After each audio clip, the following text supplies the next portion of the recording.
Почитувани гледачи, добро вечер во отвореното студио или дебата на телевизија Нова. Јасно е однапред дека целиот ден, а и вечерва во дебатата ќе разговараме за терористичкиот напад во Истанбул, кој не е прв и за жал се чини дека нема да биде последен.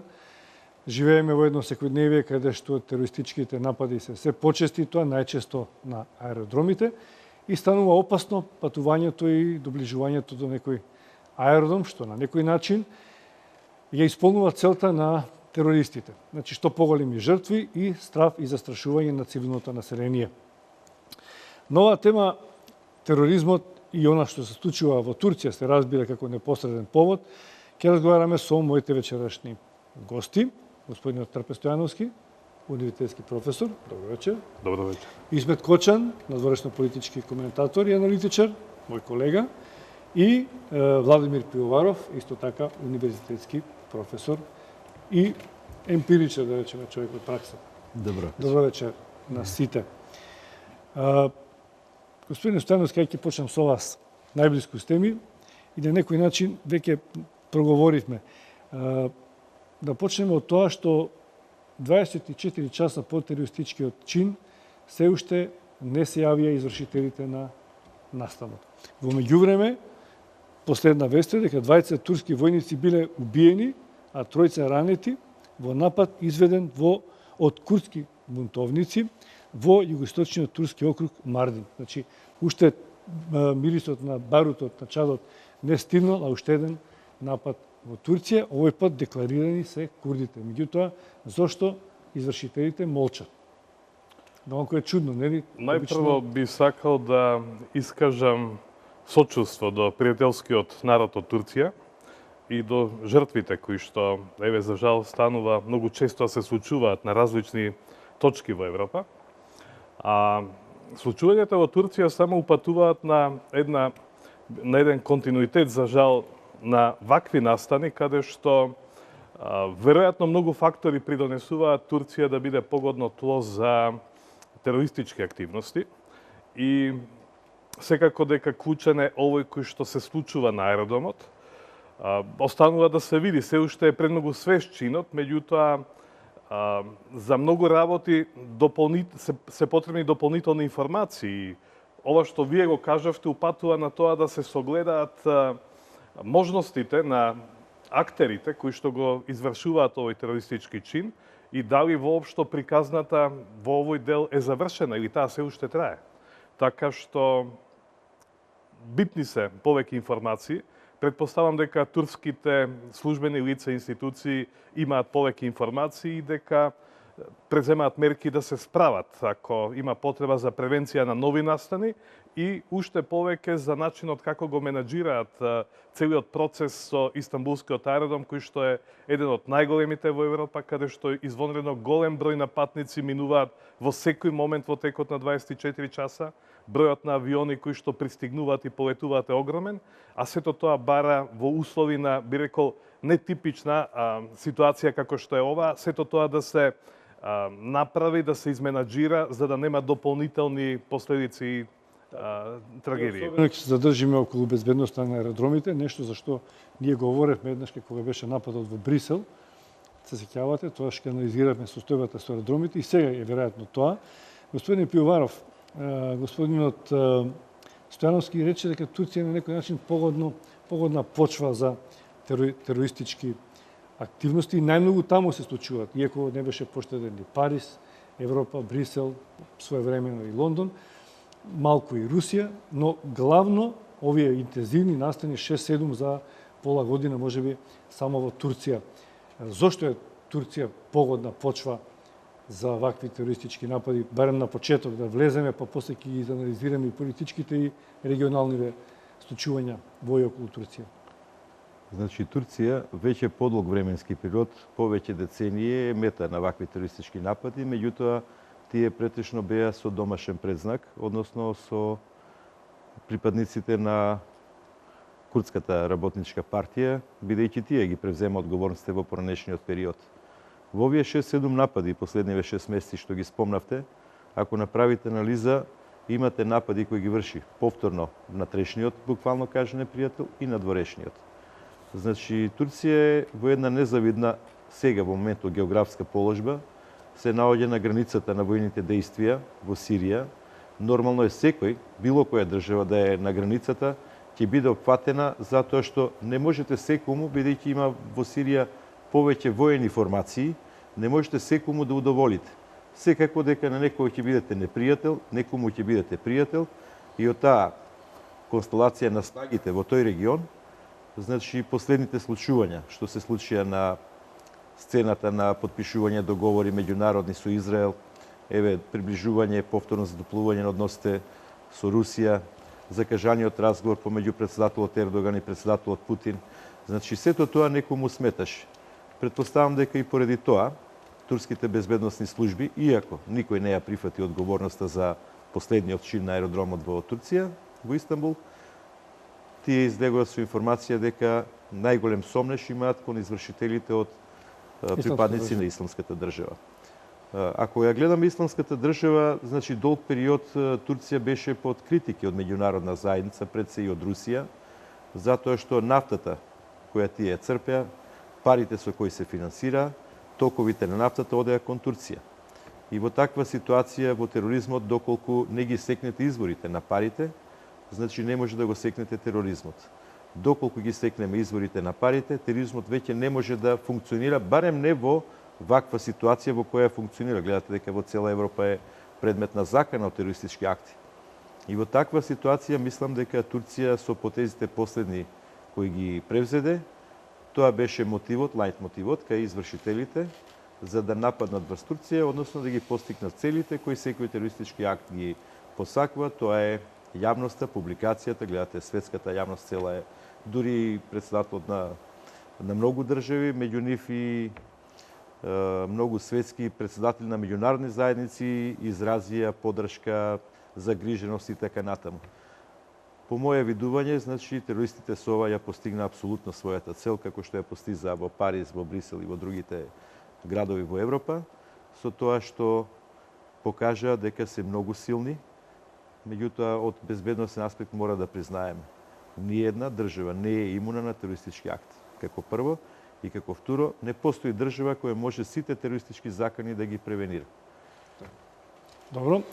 Кочан, ти долго време живееше во Истанбул, неколку пати сме го кажале тоа, известуваше за состојбите и промените политички што настануваа во Турција со доаѓањето на Ердоган на власт, неговото примирување, сега председателствување. Јас имав една дилема и така настојав емисијата Турција меѓу политиката и тероризмот. Не сакајќи да прејудицирам ништо посебно за политиката во Турција, но дали можеби политиката дома и на меѓународен план, регионално Турција ја прави да биде субјект или предмет на терористички напади и кои би биле целите, да речеме, затоа што има мала разлика меѓу она што го бараат курдите и она што го бара исламска држава, или пак тие се споиле, бидејќи во тероризмот можеби е важни жртвите и стравот, а подоцна се разговара за ако постојат политички цели. Како ти оценуваш? Дали има бекграундот на сето ова е политиката што Турција или актуелната власт во Турција што ја води политиката создава непријатели? Мислам дека ситуацијата е јако комплексна. Значи, постои тој натрешен курдски фактор, меѓутоа постои овој надворешен, значи проблемот со Сирија. Така да, ако и двата ги погледаме, Турција е буквално, да кажеме, сардисана и би рекол дека е во големи неволби сега. Зошто го велам ова? Тероризмот, барем оној со курдски презнак, актуелен е во Турција уште од 80-ти години. Нели, стално имаме повремени активности на Курдистанската работничка партија, а од јануари оваа година и нели од прошлата уште се појави и исламската држава, која на Турција и дава една јасна, една недвосмислена порука дека не е задоволна од начинот како таа нели влегува во менаџирање на кризата во Сирија. Турција, како што знаете, долго време, ајде да не кажам директно, макар да многу земји ја обвинува дека директно ја поддржува исламската држава, таа во еден момент уплашена дека проблемот од Сирија може да влијае на евентуално некаква идеја, да речеме, заговарање на дел од курдска држава во Сирија, па проблемот да се прелее потоа во северен Ирак, па сето тоа да се отслика на нејзиниот југоисток. Таа одеднаш диаметрално ја сврте политиката против ИСИЛ, така да се уклучи во борбата директно во коалицијата, што на ИСИЛ воопшто не се допадна и тие во два наврата веќе пушта сигнали во облик на терористички напади. Едноставно сега најдоа прилика, јас морам да кажам дека во наводи подобра прилика не може да најде. Во светот владееше, во Европа владееше една психоза. Прво имавме Брексит. Потоа имаме фудбалско првенство. Едноставно тие сакаа на прагот на туристичката сезона да се огласат со една порака која, морам да признам, за жал, ја постигна целта и ова тешко ќе се одрази на турскиот туризам. Зашто ова го велам?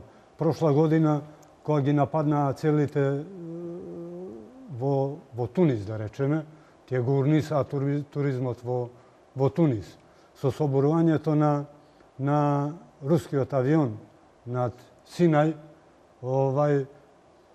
египетскиот туризам исто падна на коленици.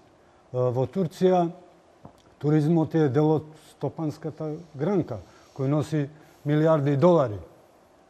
И ја мислам дека туризмот ќе има сериозни проблеми. Добро, ова е за почеток. Значи, разговараме со Трпе Стојановски, Владимир Пивоваров и Исмет Кочан за тероризмот во Турција и пошироко и начинот на справување со него. Одиме со рекламите првиот блок, а потоа се враќаме во студиото.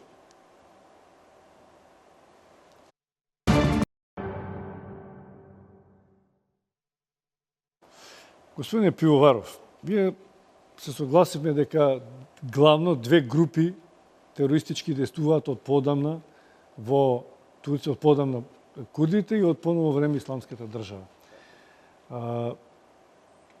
Дали стилот на извршување на последниот чин, самоубиствени акции, беше типичен за курдите и порано, или тие почнаа полека да го преземат начинот на терористички напади од исламска држава? Значи, вака нова прашање треба посебно внимание да осврнеме, затоа што овој начин, метод, модус операнди на извршување на терористички акти се јавува негде како засилен начин 70-80 години од минатиот век. Значи, тоа не е типичен начин, да кажеме, дали само за курдиве, дали само за исламска држава. Тоа е во последно време многу распространет начин. Ако ја иземеме Турција и направиме една анализа, ќе видиме дека буквално секојдневно на земјината топка пред се во муслиманскиот свет, значи почнувајќи Афганистан, почнувајќи Пакистан, Индонезија и останатиот дел од тој континент таму, сите акти најчесто се извршуваат на ваков начин, со лица самоубици. Меѓутоа, тука овој проблем мора да го гледаме од повеќе аспекти. Пред се тука социолошкиот, економскиот аспект, психолошкиот, религиозниот. Значи, многу аспекти претходат на оваква ситуација да имате зрели, инфилтрирани, готови борци, кои ќе, или оперативци, како ги викаат во нивните терористички организации, до сега нормално дека ти извршуваат терористички акт умирајќи, убивајќи и други луѓе.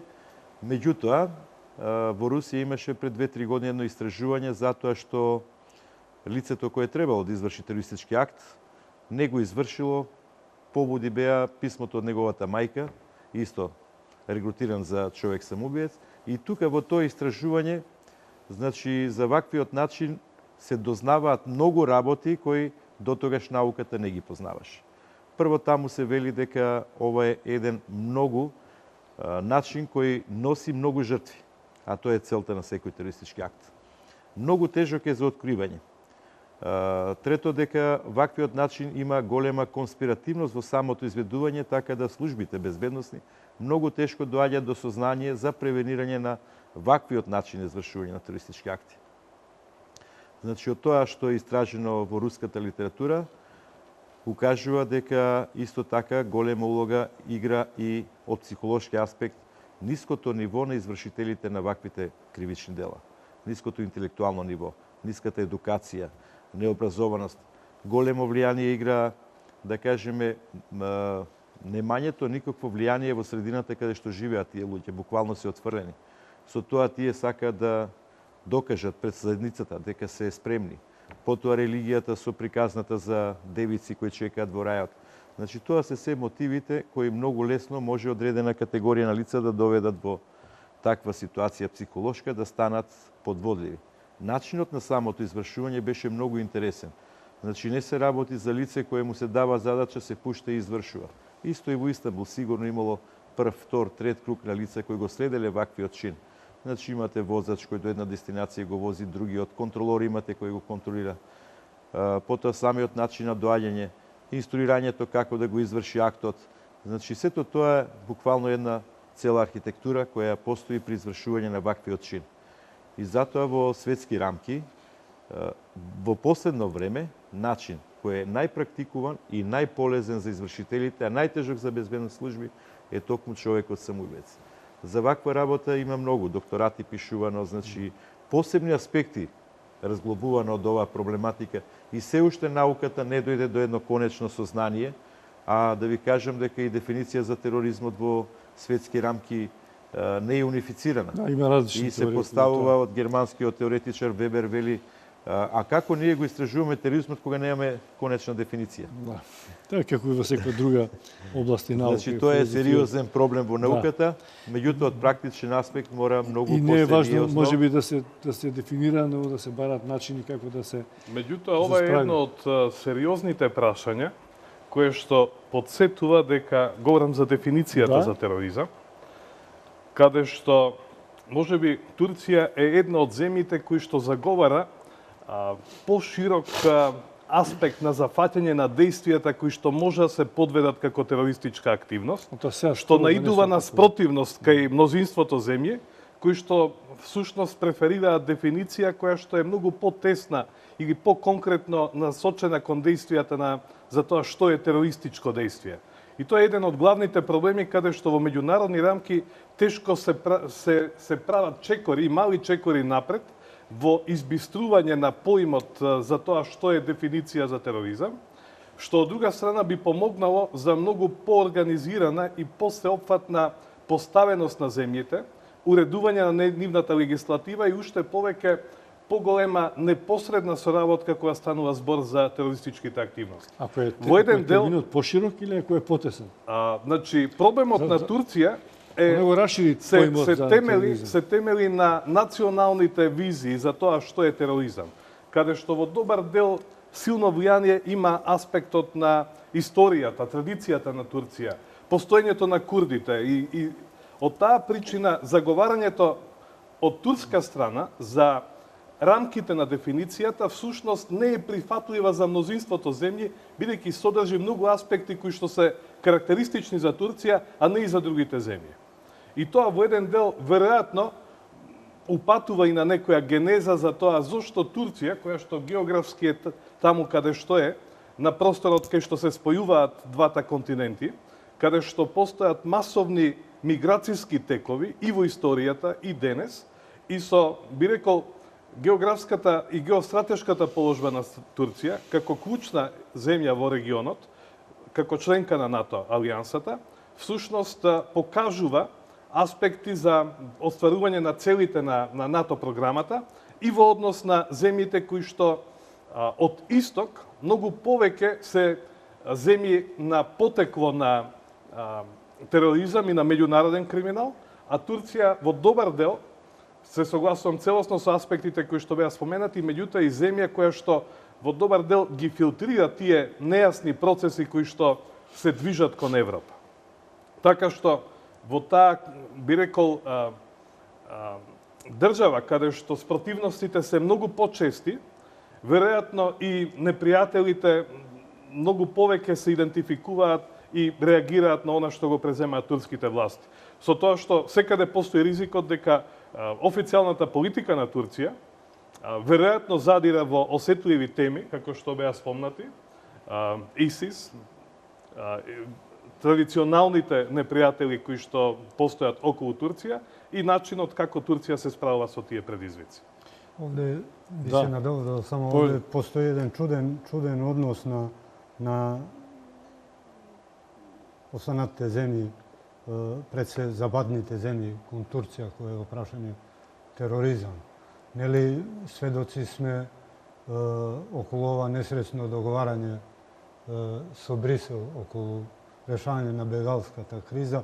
Еден од главните услови беше Турција да го укине или да го смени антитерористичкиот закон, за кој нели ја обвинува Турција дека задира не само во областа на борбата против тероризам, него и во некои внатрешни работи пред се во односот со курдското малцинство. Меѓутоа, ја морам да кажам дека во овој контекст западните земји имаат еден можеби непоштен однос или двострук аршин кој е во прашање Турција пред се во однос на третирањето на Курдистанската работничка партија. Доволно еден бегол поглед да направиме на агенцијските и медиумските вести кои стигнуваат од Запад, па ќе видиме дека Курдистанската работничка партија секаде фигурира под дефиниција бунтовници, побунети, не знам, и така натаму, а вистината е дека Курдистанската работничка партија на сите листи, почнувајќи од Соединетите американски држави и Европската унија, е ставена со јасен презнак дека е терористичка. Таму има две-три струи во курдската партија. Па не, две-три струи, тие се на кои мислите? Па и во нападите во Турција имаше... Не, тоа е јастреби на слободата на Курдистан, тоа е само едно крило. Така да тие мораат во еден ист контекст да се наблюдуваат. Единствено јастребовите се можеби порадикални и они воведа едни подруги методи. Ја морам да кажам, долго време ја следев таа проблематика во Турција и Курдистанската работничка партија. Морам да кажам, погрешно овде се нарекува Курдска работничка партија. Тоа е, значи, Курдистанска работничка партија. И тоа добива една друга, сепак, конотација. Значи, сепаратистичка и така натаму. И ми беше идејата да објаснам дека долги низ години Курдистанската работничка партија ги извршуваше терористичките напади на еден јасно препознатлив начин. Значи, тоа беа напади, да речеме, пред полициска станица, пред полициско возило, а цивилите беа по правило, беа колатерална штета. Меѓутоа сега... Исто со самоубиствени напади? Или Да, и со самоубиствени. Али, значи, цивилите по правило беа колатерална штета. Да, но беа самоубиствени напади, не беа класични старовремски со подметнати на сега откако нели на сцена настапува овие јастреби кога настапуваат, они веројатно преземаат идеи и методи нели на ИСИЛ и на така да веќе директно одат на цивилни цели, што порано не беше една практика. Меѓутоа да оставиме штом турските безбедносни служби излегува со информација дека знаат кој е, они веројатно по начинот на изведување знаат тоа го дефинираат. Меѓутоа морам да кажам дека терористичкиот напад не беше некоја непознаница. пред недела дена директорот на ЦИА во Американскиот сенат пред таа комисија за разузнавање, комитет како го викаат, соопшти дека 30 милитанти на ИСИЛ тргнале кон Турција. А вчера Сабајле, советничката на Обама, им дојави на турциве дека се спремат терористички напад. Така да, значи, наспроти сите овие предупредувања и сознание се случи тоа што се случи. Тоа само се надоврзам на соговорниците дека е многу тешко да се превенира терористички напад кога е во прашање самоубиец. Кога станува збор за една голема фреквенција на терористички напади во една држава и во еден град. Просто ме чуди вака лаички размислувања ако дури тестуваат две групи на терористи, тоа се курдите, Курдистанската работничка партија и Исламска држава, како е можно да не постои координација меѓу овие две терористички групи, а и спротивно. Ако надворот Турција, еден дел од курдите војуваат против Исламска држава, како наоѓаат заеднички именител да војуваат внатре во Турција?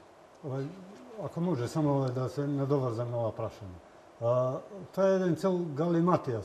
Они се буквално рогови во вреќа. Кој? Така да ги... Па сите тие Исламска држава, курдите од Турција, курдите од Сирија и курдите од Ирак. Зашто? Затоа што ИСИЛ има, ајде да кажеме, исламистички презнак. Макар да е тоа и тоа е проблематично да се направи терористички напад среде Рамазан наспроти Бајрам, колку е тоа исламски, колку е така да и они се некоја чудна и чудовишна организација која се уште не може да се дефинира докрај, него би ги дефинирал, да речеме, овие курдските организации. Речеме, Курдистанската работничка партија е марксистичко-ленинистичка, да речеме. Во Сирија е некоја маовистичка, која, да речеме, не кореспондира со ова во Турција.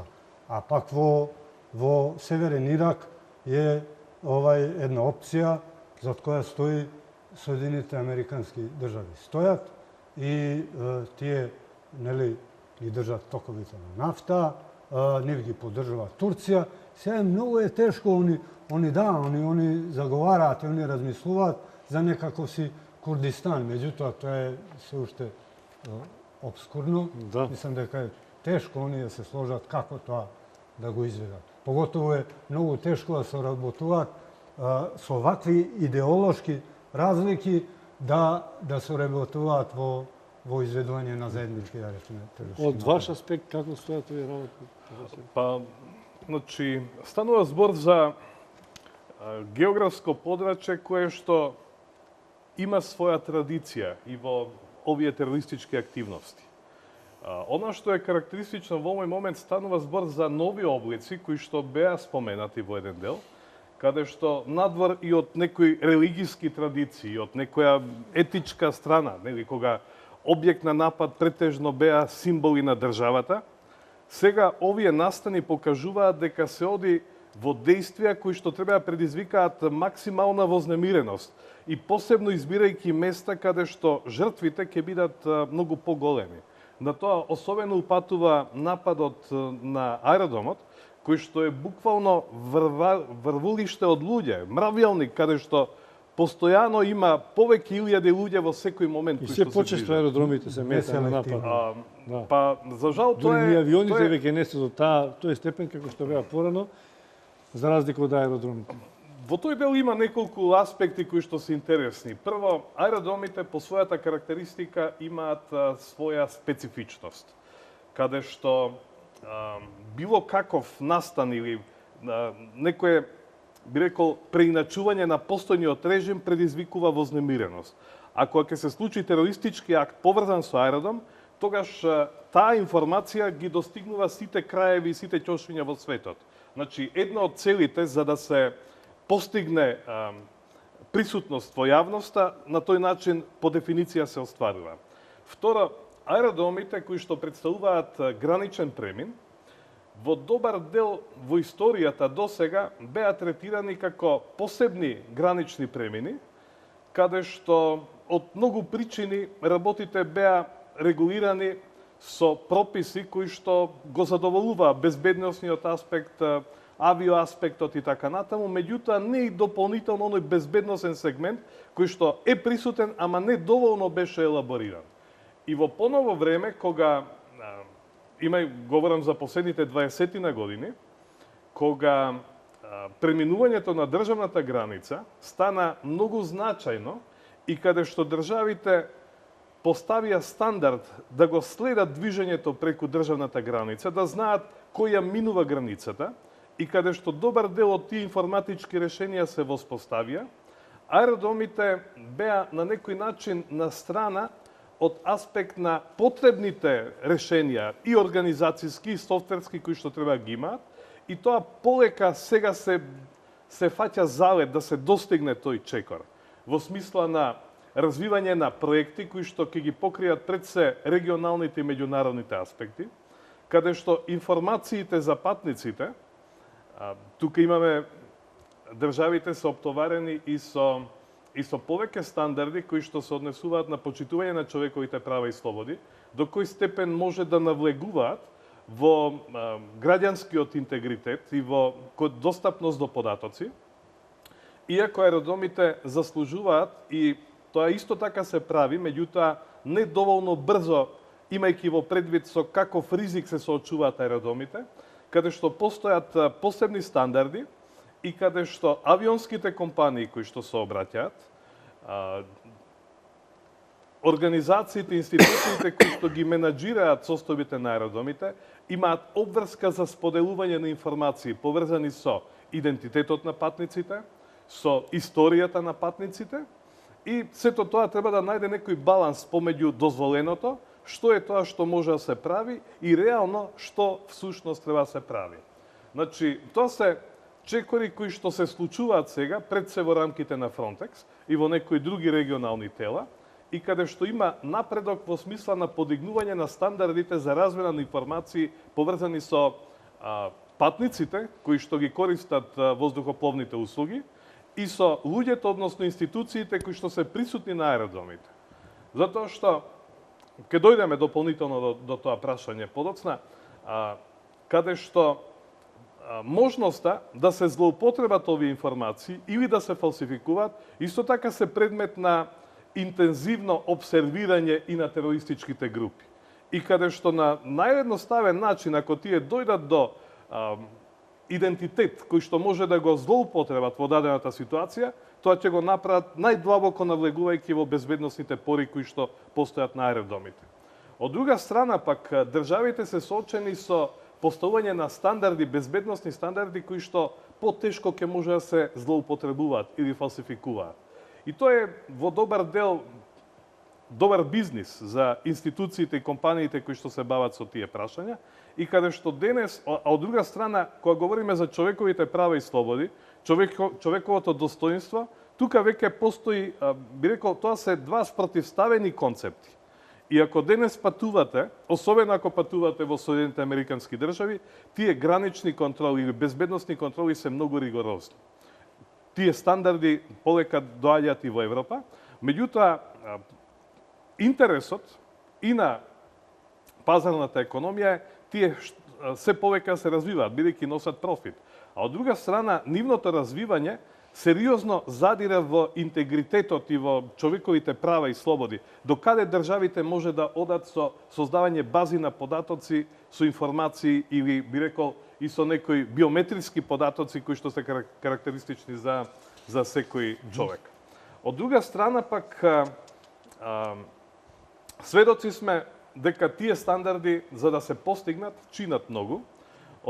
Компаниите се притиснати со одредени конкурентски услови и турската авиокомпанија е можеби една од најразвиените, меѓутоа и компанија која што остварува конекции, тоа се релативно нови конекции со центри во светот кои што се интересни од безбедносниот аспект на наблюдување. Тука пред се мислам на Исламабад, која што е редовна конекција во рамките на Turkish Airlines, потоа Могадишу.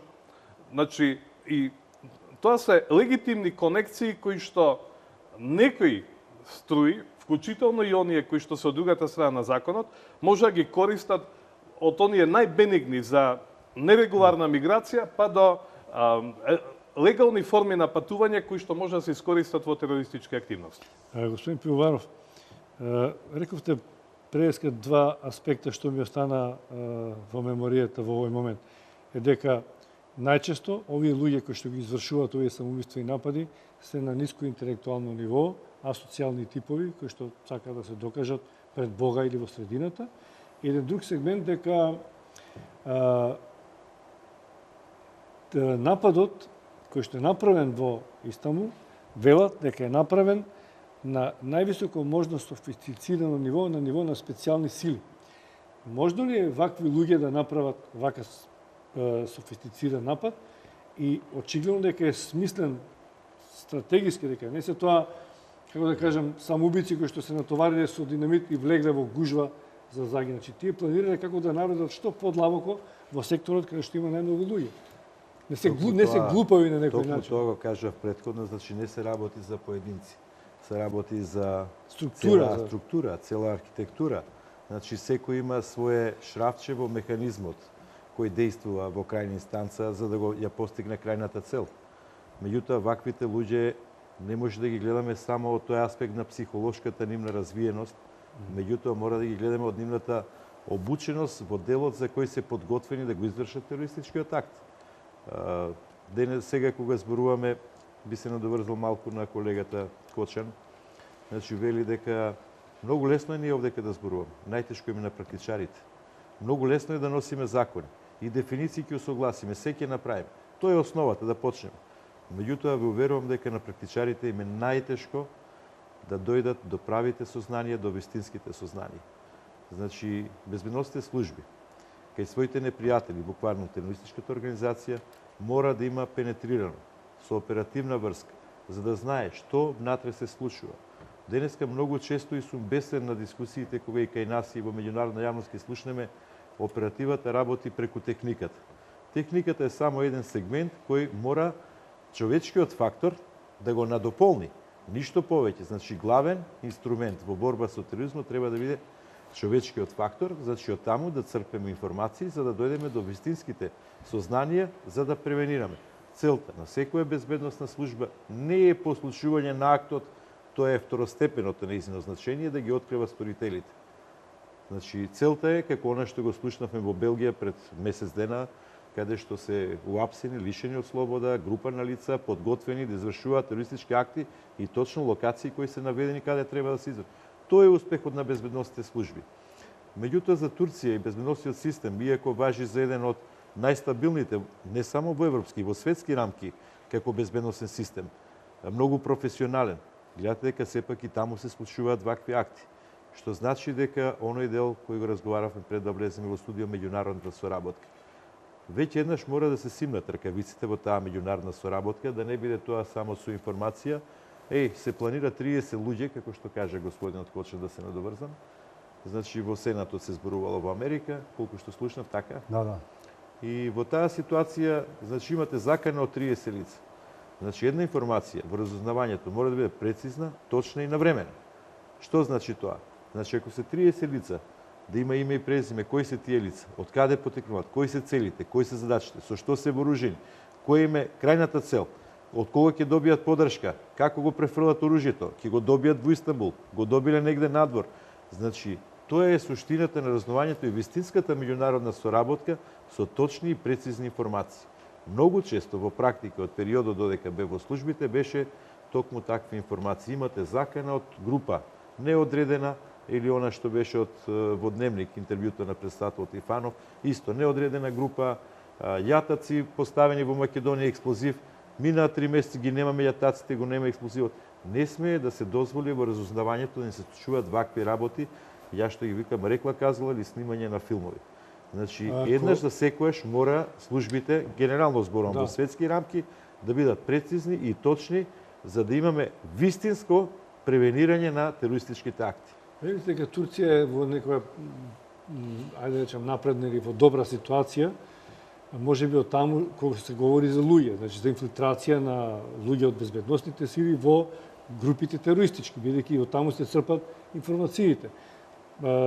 Турција е блиска внатре се курдите и курди веројатно работат и во безбедносните сили. Муслимани се едните и другите. Може би за Брисел е тешко да се инфилтрираат луѓе во исламска држава, но за турците не би требало да биде проблем. Значи, тоа е сепак оперативно прашање кое на терен се решава.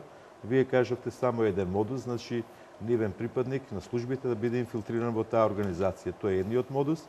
И вториот модус е веќе постојните, да кажеме, ќели на терористичките организации да се врбуваат човек кој ќе работи за службите. Значи, тоа е најтешкиот, најмакотрпниот дел од работата на безбедносните служби. Меѓутоа, истата таа формула ја користат и криминалните и терористичките организации. Да регрутираат поединци кои што ќе бидат во нивна функција, а ова што се случува со аеродромот и начинот како е извршен настанот, високо професионално, веројатно во позадината има логистика и веројатно има лица кои што помогнале да се оствари тој настан со тие цели. Така што многу полесно терористите кои што располагаат и со финансиски средства, кои што имаат, би рекол, микро простор пред себе, ќе можат да ги остварат целите, би рекол, на идентичен начин, само во обратна насока. Одиме со вториот блок реклами, а потоа продолжуваме со некои прашања кои што мене бареме за сегата, мислам дека и вас почитувани гледачи.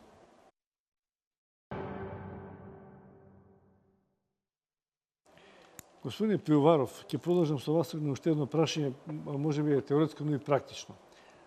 Ќе се вратам на тоа преска што го размислувам. Значи, ако постојат на еден простор две терористички организации кои што имаат спротивставени цели надвор од државата, ако внатре се како да кажем, имаат иста цел против турската држава, но надвор војуваат едни против други.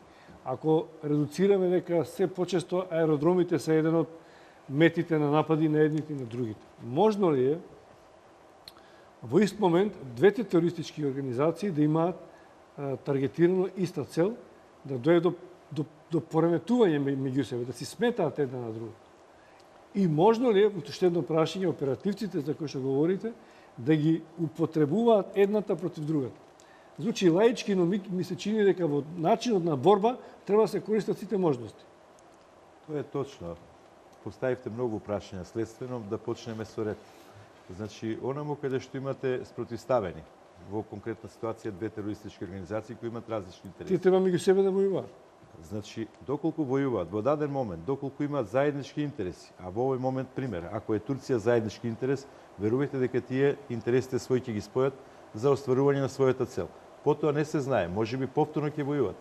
Гледате, многу терористички организации со силни предзнаци на Блискиот исток, многу често се во коалиција, многу често се раздвоени и меѓу себе војуваат. Значи, тука е пред се прашањето на интересите. Кои ќе ги остварат своите интереси, тогаш веќе пак ќе дојде до нивно ривалство, кој е посилниот, кој е послабиот, кој е надреден, кој е подреден и повторно почнуваат меѓу нив немири и сукоби кои се случуваат во таквите райони. Кажавте дека аеродромите се најчестото место за извршување терористички акти. Не би кажал така, значи едно од погодни места кои би биле мета. Значи, оперативците секојаш мора да размислуваат сумот на терористот. Што би тој направил, како би тој направил, за да може да биде реален во откривачката дејност. Што сакав да кажам? Значи, ние, ако сме терористи, треба да размислуваме дали еден спортски напревар во една арена, каде што има 50-100 гледачи, нели? По западни земји имаме и такви арени. Значи, нему му е целта да нанесе што повеќе човечки жртви кои не се претходно идентифицирани, односно целта не е дали ќе бидат муслимани, христијани, католици по верска исповест, дали ќе бидат бела раса, црна раса.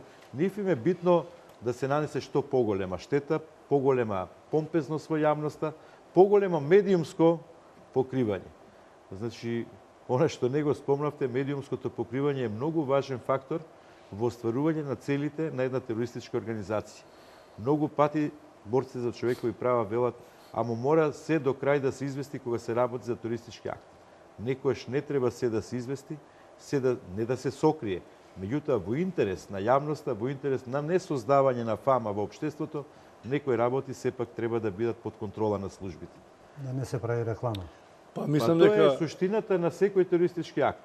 Значи, може би да кажеме, не мора да биде човечки животи да бидат предмет, може да биде објект. Ако биде објект, значи, ќе постигнат помала цел. Затоа тие, она што го зборувавме, архитектурата нивна предвидува каде и организацијата, каде и што ќе биде нападнато. Меѓутоа, во делот кога спомнавте за методите за човекот самоубиец, што ќе се случи ако тие луѓе дојдат до радиоактивен, нуклеарен материјал? Значи, светот ќе биде буквално пред капитулација. Затоа велам дека многу повеќе државите треба да посветат внимание на службите, да ги професионализират до максимална мерка што може. И само од тогаш да може да почнеме реално во голема мерка да кажеме на граѓаните дека службите не штитат и ние сме безбедни. Кочан, мислам дека ово што говори Пиоваров околу медиумите. Во Турција има едно правило, тие мислам дека има забрана за емитување на веднаш или ги рестриктивно известуваат кога има вакви терористички напади, или се лажам? Па во главном Како и за многу други интернет медиуми што ги Во воведе. Анкара, кога беше терористичкиот напад, беше забрана на социјалните мрежи, да речеме, Така. да се шират тие вести. Да се пресече тој ланец на паника и страв, веројатно, заради тоа и за да може и стравите да тече по-коматно. Овие социјалните мрежи се една чудовишна алатка, нели, каде што се пренесуваат тие приказни. Кога говореше за примерот дека американците упатиле порака и дека не стигнала предупредувањето на време, и ова зашто професорите говорат за меѓусебната соработка на службите, можно ли е односот на турскиот претседател, кој што на некој начин како да создаде непријатели од една од моќните разузнавачки земји, тоа е Израел, се скара. Потоа се скара и со Русија. Таму тие земји не си било кои. Имаат се блиску до нив, имаат доста податоци за терористичките организации и начинот на кој што действуваат.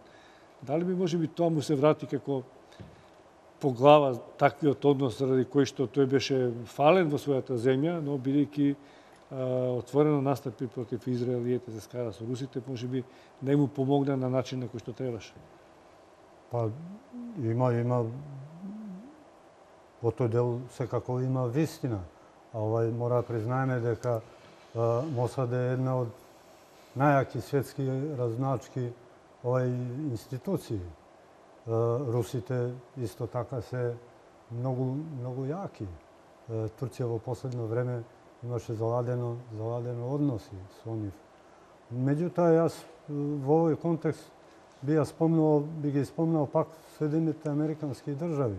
Мислам дека тие би требале конечно да престанат со таа двострука некоја игра. Од една страна заговараат борба против тероризам, од друга страна како да кажам гасат со бензин. Едноставно ми се чини дека борбата против тероризмот се води на еден погрешен начин. Сите се бават само со последици. Никој не сака да задре во корените на тероризмот. Што е тоа што го продуцира тероризмот? Да речеме, ако е овој тероризам, негова провиненција е, да речеме, Сирија, Блиски Исток. Зашто тоа што се случува во Сирија се случува? Кој е крив што тоа таму се случува? Знаете како е? Па ајде, јас се слагам дека е ИСИЛ чудовишна некоја организација. Меѓутоа, која создал таа ИСИЛ? Мораме и за тоа проговориме. Едноставно, ако и ги секнеме изворите на пари, на нафта на таа ИСИЛ, нели можеме да ја сотреме. Меѓутоа, изгледа дека на никого се уште не му паѓа на памет. ИСИЛ е се уште алатка во таа манипулација која се одвива за сцена за која никој не сака да зборува. Нели се говореше дека и ти спомна на почетокот, дека и Турција се работува, дека им дозволува износ на нафта. Тоа е кој на кого му е непријател таму во тој регион на крајот на криштата, веќе како да не се знае. Па и ИСИЛ е, добро, таа произлезе од Ал-Каеда, меѓутоа таа е парчедо на Соединените Американски држави. Нивните служби ја создадоа и Ал-Каеда и ланчано, нели, ИСИЛ.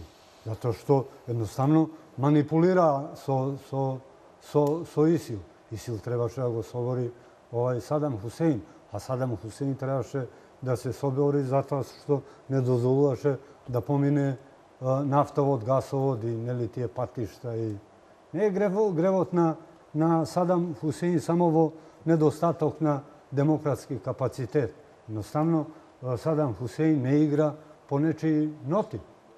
И таа политика на некој не му се допаѓа и таму на терен се родија тие чудовишни организации. Сега знаете како е, сега детето се родило, треба да се ниша. Господин Стојановски, може би Кочан до негде има право. Ќе се навлезам од стручен аспект и ова зашто пивоварот говори вие, како се изведувани професионално, кои се тие луѓе. Може би овие разузнавачи кои што се инфилтрираат доаѓаат и до сознание кои што се политички. Дали е исправно сосема да гледаме на нив како изолирани терористички групи кои што постојат само за целта да предизвикаат големи штети? Сепак, дали ќе се нарекувала Курдистанската терористичка организација како бунтовничка, а овие биле терористи, зад нив стојат некои политички цели. Би ми било глупо да сметнам дека некој се формирал само да создава жртви. На крајот на краиштата мора да имат некоја поголема цел. А тие цели најчесто се политички или финансиски, или едното и другото. Поставивте прашање за кое што мислам дека не можеме да најдеме разбирлив и едноставен одговор. Значи, предходно и колегата Пивоваров ги спомна интересите како глобален мотив по кој што функционираат државите и од друга страна имаме држави кои што функционираат на помали географски подрачја, држави кои што доминираат со глобалните светски интереси и така натаму.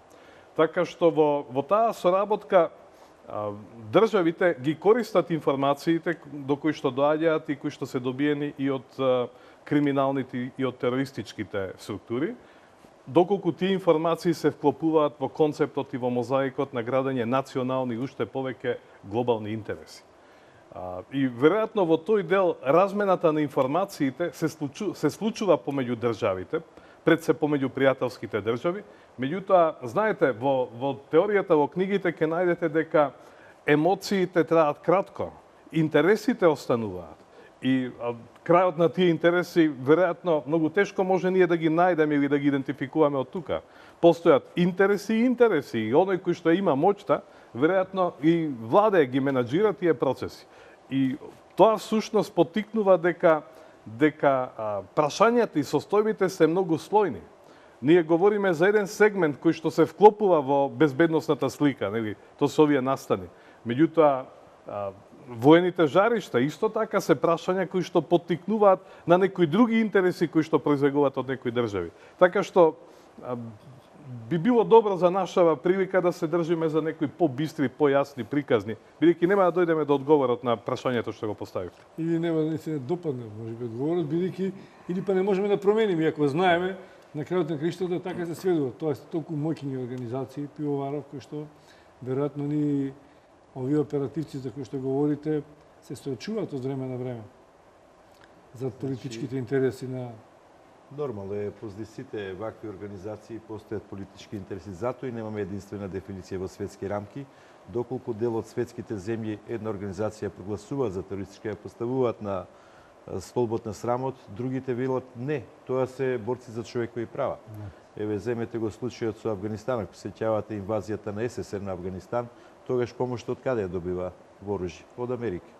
Во ситуација кога Америка беше во инвазија на Авганистан, значи оружје, значи тоа се менливи категории, менливи интереси.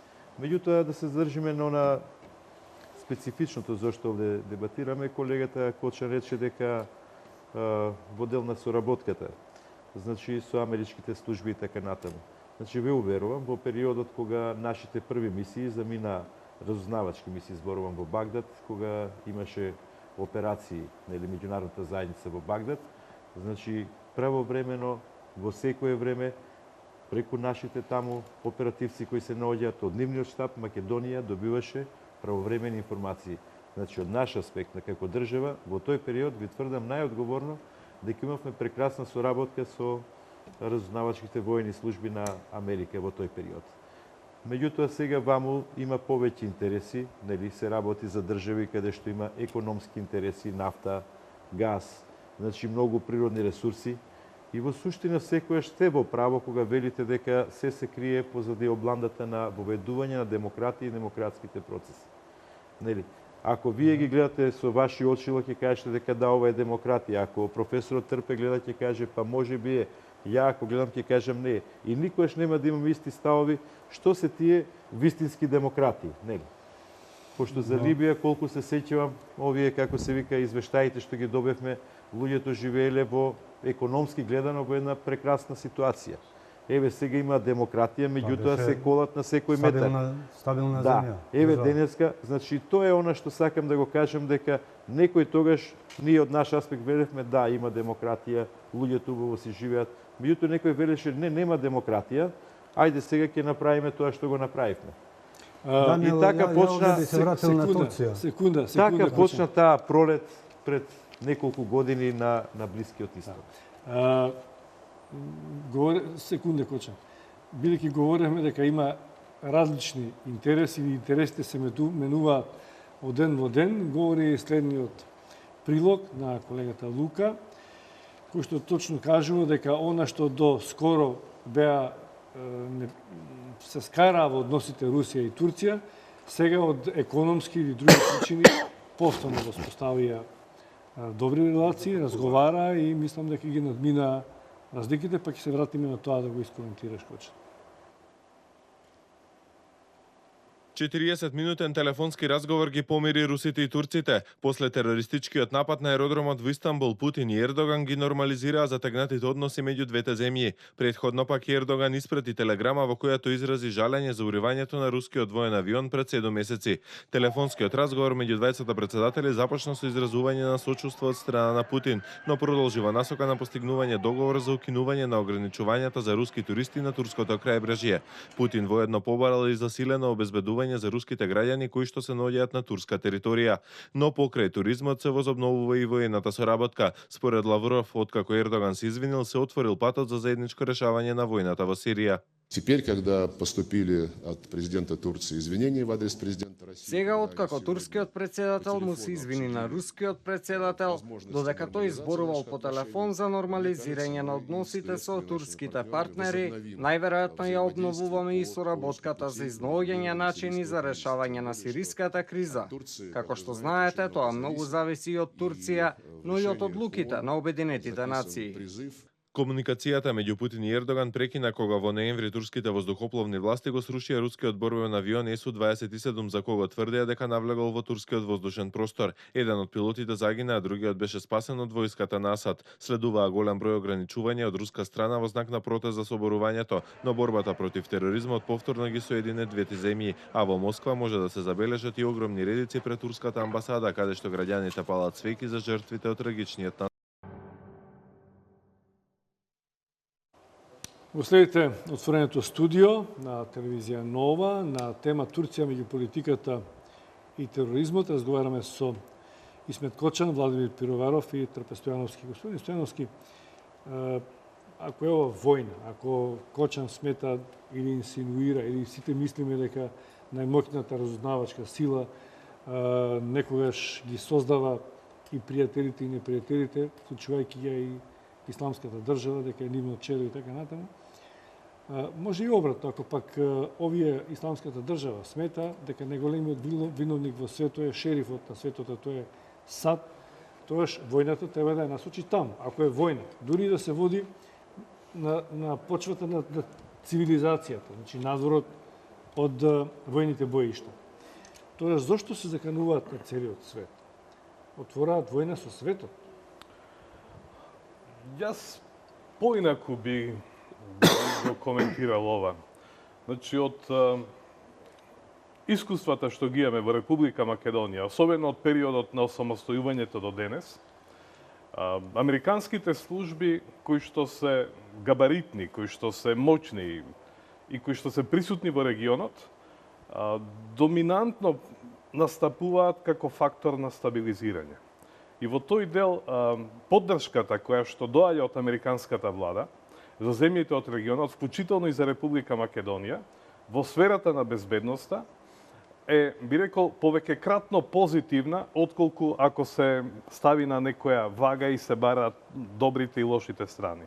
Така што во таа смисла, гледано за регионот, присуството на американските безбедносни служби е фактор на стабилизација, а во глобални рамки, веројатно тие се соочуваат и со опасности и со предизвици, во еден дел и од овие што ги споменавме, меѓутоа, веројатно тоа е судбина на овие структури кои што доминантно настапуваат присутни се на сите точки од земјината топка.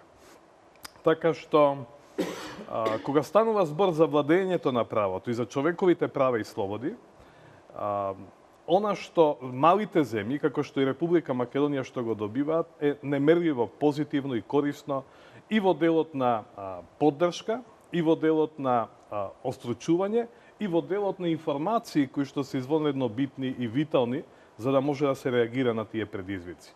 Веројатно не е тоа идеална приказна, веројатно има простор и за подобрување, веројатно, меѓутоа, во тој концепт, тоа е позицијата на земјите како што е Република Македонија и мислам дека така треба да се гледа. Поентата ми беше, професоре, да го разбереме суштината на тероризмот како алатка во борбата против одредена држава или цел. А ја земам исламска држава како доминантна терористичка организација, која што, за разлика од Курдистанската партија, действува локално. Значи, исламска држава действува глобално. Секај, Брисел, Тунис, се заканува на Балканот и така натаму. Дали тие покажуваат со прст на сите овие земји кои што се пријатели со Америка, дека Америка е непријателот на светот. И сите треба наместо да ги поддржуваме, да се завртиме против американците, да не ги сакаме, да не ги поддржуваме, да создадат коалиција против Америка. Значи, дали е тоа целта на еден глобален тероризам кој што генерално мислиме дека е насочен против американскиот империализм? Повеќе или помалу вредностите или правилата се поставени. Се јавуваат нови ризици и нови предизвици. Значи, во тој дел, кога имате терористички групи, во некој дел може би инспирирани од легитимните државни политики или воопшто како функционирале досега државите. Добар дел од тие чудовишта се создадени на тој начин, тука немате простор за некое ресетирање и за враќање во некоја претходна ситуација. Имате реална состојба на терен и тероризмот не поднесува компромис. Кога имате тероризам, тој треба да се неутрализира. Сега, тука останува простор за формите, за облиците, за методите и уште повеќе за причините. Бидејќи ќе споменам Германија, земја која што исто така се соочувала со терористички активности. Меѓутоа, со разумна, мудра политика, добар дел од заканите кои што се случувале на тлото на оваа држава денес ги нема. Значи, генерална политика, мислите? Генерална политика кон помудра политика која што значи да се предвидуваат нештата и да се неутрализираат во некоја рана фаза. Едноставно, меѓутоа, тоа се прашања кои што веројатно се над нашиот хоризонт. Со тие прашања и проекции веројатно се занимаваат политичарите, и тоа оние кои што имаат и глобалната моќ. Нормално ги користат или ги имаат инструментите на нивните безбедносни служби и структури. Меѓутоа, светот ниту порано, а уште повеќе денес и во иднина нема да биде идеално место за живење, за жал. Каде што новите облици, новата технологија, веројатно ќе доведува и до развој на нови облици на загрозување, каде што, ако ја следиме еволуцијата на терористичките активности, таа е променета и таа ќе продолжи да се променува и понатаму, каде што секој оној кој што е влезен во таа игра и каде што терористичките групи едноставно имаат своја цел, каде што тие се подготвени и како што гледаме и се извинам, со човечки ресурси да учествуваат извршителите, актерите кои што се едноставно жртви и на собствените действија или на действијата на нивните групи, веројатно тие облици ќе продолжат да бидат уште потешки за документирање, уште потешки за превенирање, а од друга страна ќе се соочуваме со потешки последици.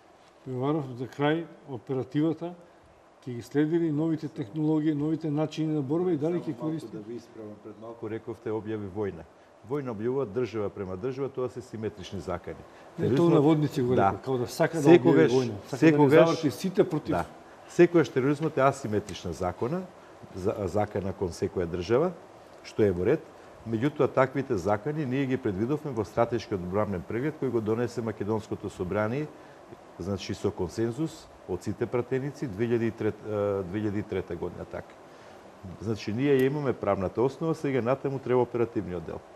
Ова сега прашувате за оперативата како треба да настапи. Да, дали има наука, дали има технологија, дали користи нови сознанија за да може да се справи, бидејќи и тие таму се обучуваат за напад, така? Значи, пред малку кажав, техниката е само дополнителен елемент, основата е оперативниот човечки фактор, human resource. Значи, доколку една безбедносна служба, ако има закон одредена терористичка организација, внатре нема пенетрирано свој оперативец или пак да има соработник од внатре службата, никогаш не може правовремено да ги дознае таквите информации. Што ќе се случи во таква ситуација? Ќе имаме вакви дојавувања, сте загрозени, ќе го известуваме државниот врв, нешто се случува, меѓутоа не можеме да кажеме што конкретно. И што правиме во таква ситуација? Например, аеродромите се само една точка како можна цел на напад. Значи, тие силно ќе ги обезбедиме, значи обезбедуваме, крајната цел ја обезбедуваме. Тероризмот треба уште во планините, таму каде што се договара, организира, па се спушта, да кажеме, во селата, па доаѓа во градовите. Значи, целиот тој пат на организација на мрежата ќе треба да ја премерираме уште таму, далеку, пред да стаса таа до местото каде што треба да се изврши злосторот. Тоа е суштината на секоја безбедносна служба. Ако имаме такви безбедносни служби, зборувам генерално за сите држави, ќе имаме мир во државата. Доколку немаме, значи секоја држава многу лесно ќе стане мета и цел на терористички акт, односно тие ќе остварат својата цел, а тоа е популизмот и јавноста во светски рамки да дознае колку тие се моќни. Со тоа буквално тие понижуваат државата, со тоа што ќе го направат. Значи во овој конкретен случај во Турција од страна терористите е понижена државата Турција. Кочан, завршуваме кратко твој став. Дали политиката на актуелната власт во Турција може да придонеси или да се смени, да се намали овој притисок што врз нив се прави со терористичките напади? И завршуваме, немаме многу Па ја мислам дека одговорноста е само делимично на Турција. Турција има, таа е јако хендикепирана затоа што е прв сосед со едно кризно подрачје. Таа навистина ќе мора со своите курди да најде начин некако да се договори, нели? Едноставно, кога реков, тие корени што го продуцира тој тероризам, мислам дека таму треба да се води борбата. Значи, ако се проблем курдите, курдската, да речеме, автономија, курдските права, тоа мора политички да се реши и ја мислам дека тука ќе спласне целиот проблем. Благодарам што бевте гости во отвореното студио на телевизија Нова и за вашите аспекти на начинот како да се справи светот со тероризмот, иако ми се чини дека тој нема да престане, ќе наоѓа нови форми и нови облици. Сепак благодарам за гостувањето во отвореното студио на телевизија Нова. Вам, почитувани гледачи, ви благодарам за вниманието. Пријатно.